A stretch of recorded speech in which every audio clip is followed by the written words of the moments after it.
Ofsted Inspector David Humphreys is back at Chosen Hill, a school he inspected 7 months ago. The inspection process has changed dramatically and now concentrates on senior management teams and their own self-evaluation.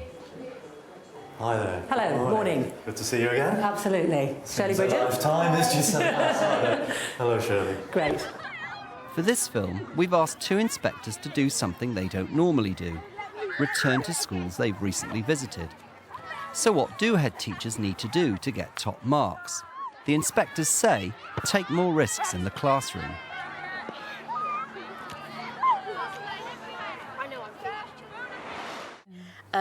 Then you've got the confidence to remain taking those risks. That's really important, isn't it? It's one lesson. If it hasn't gone quite right, yeah, the world will very rarely grind much to a halt. sooner than you have. Yes, really. and I think that's important, not to go away and sort of beat yourself up terribly because one lesson hasn't gone as well as you hoped, and the worry is that people will stop taking risks or stop trying to do new things because they're too frightened of it not working. Yeah. If you try out different things with students, do you check out how they respond to it? Do you ask them about their views, or do you pick that up in other ways? They normally offer their views, say that, this is... You don't have to ask them, oh, that's really boring, or, oh, that's great, can we do that thing again that we did with the thing and that we did last time? And that by that, oh, they liked it, I'll do it again. So you can then build on that as you get to know particular year groups and so on. And I tried a starter with Year 7 that worked and didn't work with Year 8. It was to do with a programming task where they had to know their angles, basically 90 degrees right, 90 degrees left. So we all got up and did a line dance with me shouting out the instructions. Worked great with Year 7, but Year 8 were like, are you mad, miss? Yeah. And it really didn't go down well with them at all. Yeah. I mean, one of the things that we talked about, it's when I talked to Sharon about that, from an inspectorate point of view, we focus very much on learning. And I think Sharon said that to you this morning, to say, well, actually, we watch what the students are doing, more in a way than we watch what the teacher's doing. And I mean, clearly those things are interlinked, one would hope, but the real focus and ultimately the grade that we would award is really based on what we think students are learning and what they're getting out of it, and to what extent the teaching is having an impact on that. Because you might be doing an all singing, all dancing, bells and whistles job at the front, and the kids are kind of switched off and there's not any impact on the learning. And equally, sometimes the teaching may not seem particularly dramatic or dynamic, but it's good and it's effective and the learning is very strong, and our students are also learning from each other, and there's things like that can happen. One of the NQTs, Anthony Smith, has agreed to be observed. So as soon as you get your books, keyword bank in the back, can you define the words from last lesson as well, please? Janet is observing the Year 9 science lesson with Vice Principal and non-scientist Sharon Alexander. Today what we're going to do is look at something called metal displacements, and then we're going to look at something called the reactivity series. You might have heard about this before, but we're going to look at it in a lot more detail today so that you guys can completely get this all in your brains for your GCSEs. And by the end of the lesson, you should all be able to tell me approximately where the metals are on the reactivity series. Can you bring yourselves so you can see what I'm going to show you over here, please? Anthony has planned a busy lesson with lots of interaction. OK, who's watched the programme on Sky One called Brainiac? Hey. Oh, fantastic. OK, so you must have heard of something then called thermite. This is what happens during the thermite reaction. Aluminium is more reactive than iron. And this ties in all with this type of thing called displacement and the reactivity series, because some metals are more reactive than others. And that's what's going to happen in this reaction. The aluminium is going to steal the oxygen and leave iron on its own, yes? So it's going to steal the oxygen and form iron. Sam, do you think you could tell me what that's going to be called? If this is iron oxide, that's going to be... Iron... Not iron. Aluminium. Who said that? Go on, Lauren. Aluminium oxide. Fantastic. It's going to be aluminium oxide, yeah?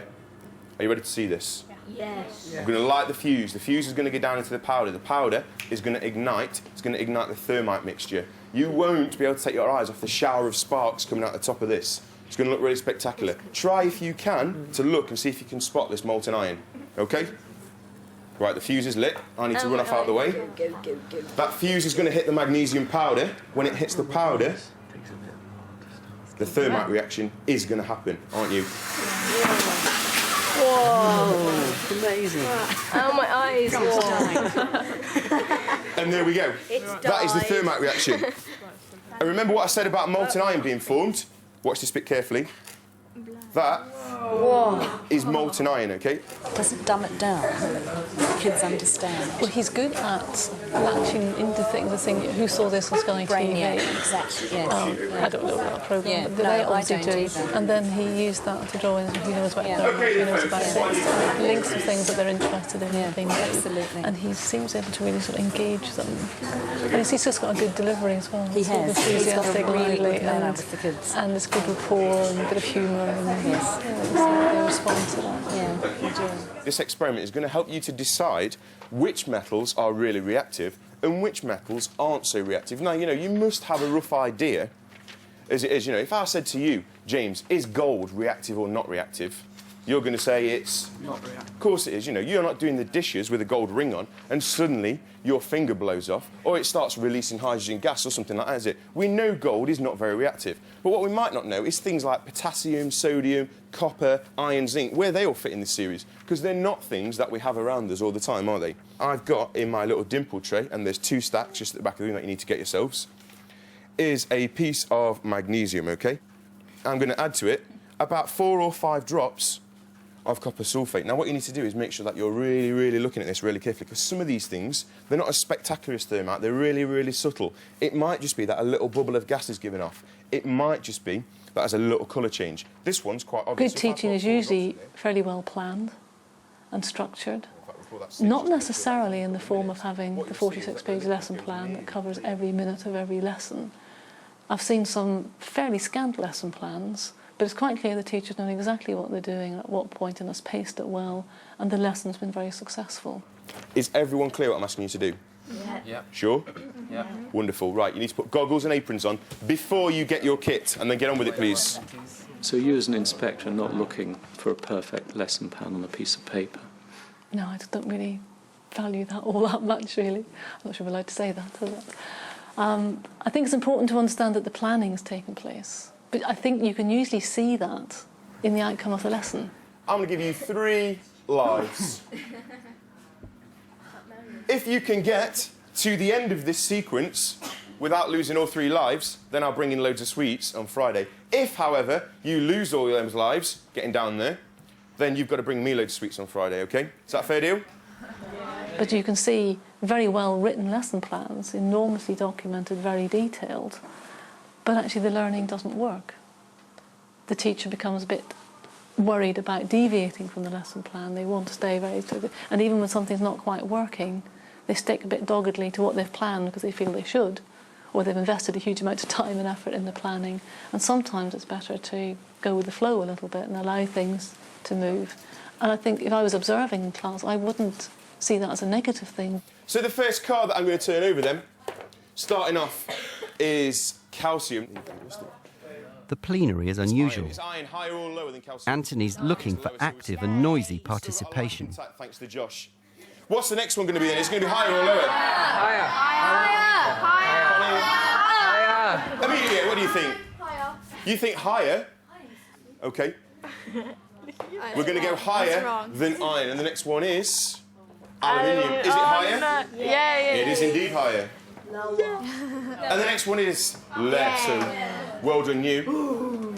Ooh, but that's like in the middle, isn't it? Lead's right in the middle. So we've got a bit of a pressure situation here because we've got... You guys have got 1 life left, I've got 1 card left, and you've got lead right in the middle. The pressure's on. What are you going to go for? Higher. Let's do a vote. Who wants to go higher? Me. Who wants to go lower? Me! Okay, higher. Well, just me. Everyone said it. Higher than lead, yes? So something Yes. really, really reactive. It shall. Something really, really reactive like... I told you. That wasn't my fault. Dim, dim, dim, dim. I told you it was silver. Get all your books together, please, and stand behind your places so I know you're ready to go. Leave your books here and then off you go, please. How do you think it went? What's your... Yeah, it was feedback excellent. to The yourself? only thing I was slightly disappointed about is the timing, because I wanted to get the worksheet in rather than set it for homework, but that's not a Right. problem. But Okay. apart from that, yeah, I thought it went quite well. Went really well. Yeah. One of the things we talked about when we were setting this up was to what extent teachers take risks in their lessons. Now, for a non-scientist, I thought you took an awful lot of risks. In terms of a normal Year 9 lesson, how was that for you? Yeah, the sort of like the bit that I've done differently is obviously the plenary with the sort of like the play your cards right thing, because like, obviously a lot of people aren't really comfortable with having like 30 kids like screaming and shouting. You know, like, a lot of people are sort of like, right, you must stay quiet, but I'd rather like get them up and get them active because it is the last lesson before break. So I'm not sending them on to another colleague like hyperactive. I'm only sending them out to go and expend a bit of energy at break. Okay, that's a really good thought, the fact that it is going into break time. Does that make you differentiate what you do? Yeah, definitely. I wouldn't do that. I wouldn't do that session 1 because that's not fair to send them then onto another class. That sort of that hyper. I thought there was a particularly good rapport with students. There was a good use of humour, which just established, I think, a good, pleasant, and comfortable learning environment for students that they were in. They were enjoying things. When you so, are you ready for this? You know, there was enthusiasm there. I think for many teachers, as you said, your plenary would be a huge risk. Yes, it would. You know, getting them shouting out, and you could get them to stop. You know, like that. You didn't have to shout. You didn't. You know, wave a pen or stand on a chair, and I think that's a real credit. And again, it's how do we now share that? How do we share that good practice? There's a bit of that, I think, with teachers. You need to have a lot of confidence in what you're doing yourself and in your confidence of working with the group to be able to let go. Yes. That's the thing. I think if you're not confident about that, then that's what the tendency is to try and control it, isn't it? To always be in charge and to always manage the thing very, very tightly. Yeah. And you might be frightened of letting go because you might not get it back again. So I would grade that as an outstanding lesson. So would I. Oh, excellent. No, I thoroughly enjoyed that. Back at Chosen Hill, David is reporting to the senior management team. It's been a short flying visit, but I think I have managed to glean some sense of where you are and how you've moved forward, and a few words may help you go further in the future.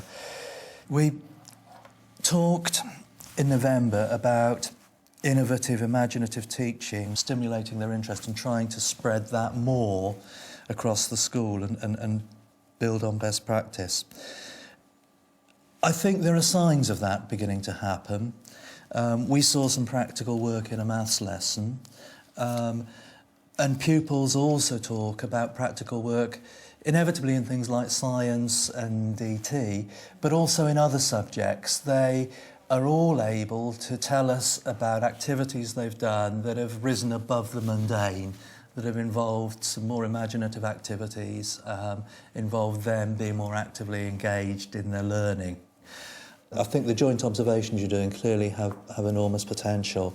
I think the model where we were talking earlier with Karen about, where you've got a skilled practitioner who's practiced in observation and giving feedback, working alongside someone who's a subject specialist, because you mustn't lose sight of that strand, to develop their skills.